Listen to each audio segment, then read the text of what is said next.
Hi అండి. ముందుగా అందరికీ హ్యాపీ న్యూ ఇయర్ అండి. నైట్ మేము కూడా కేక్ కట్ చేసామండి. ఎవ్రీ ఇయర్ అంతే కేక్ తెచ్చుకొని స్మాల్ సెలబ్రేషన్ అయితే చేసుకుంటామండి. పెద్దగా ఏమి హడావిడి ఏం చేసాము. కేక్ తెచ్చుకొని మా జున్ను చేతే కోయిస్తాము. ఎందుకంటే జున్నుకి కేక్ కట్ చేయడం అంటే చాలా ఇష్టం. మనం పెడితే తినడు కానీ తనంతట తానే తింటాడు. కానీ ఈ ఇయర్ అయితే వాళ్ళ డ్యాడీ పెట్టగానే తినేసాడనమాట. నాకైతే చాలా హ్యాపీగా అనిపించింది. కొత్త సంవత్సరంలో మా పిల్లోడు కొత్తగా మారాడనిపించింది. తర్వాత మా హస్బెండ్ నాకు కూడా పెడతానని తీసుకొచ్చారండి. కానీ నాకైతే నేను మంగళవారం అయితే తినననమాట. ఒకవేళ అందులో ఎగ్ ఉంటది కదండీ! అందుకని. మా ఆయనైతే లేదు మంగళవారం వెళ్ళిపోయింది. ఇది బుధవారం కాబట్టి పర్లేదు తిను అన్నారు. ఇంకా సరే 12 దాటేసింది కదా! అని నేను కూడా అయితే తిన్నాననమాట. చూడండి ఏదో పెడుతున్నారు. ప్రేమగా పెడుతున్నప్పుడు కాదనలేము కదండీ! తర్వాత నేను కూడా మా హస్బెండ్‌కి పెట్టానండి. తను కూడా తిన్నారు. హ్యాపీ న్యూ ఇయర్ విష్ చేశాను.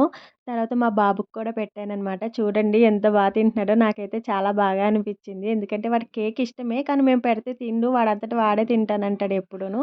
కానీ ఈసారైతే తను తిన్నాడనమాట. హ్యాపీగా అనిపిచ్చింది.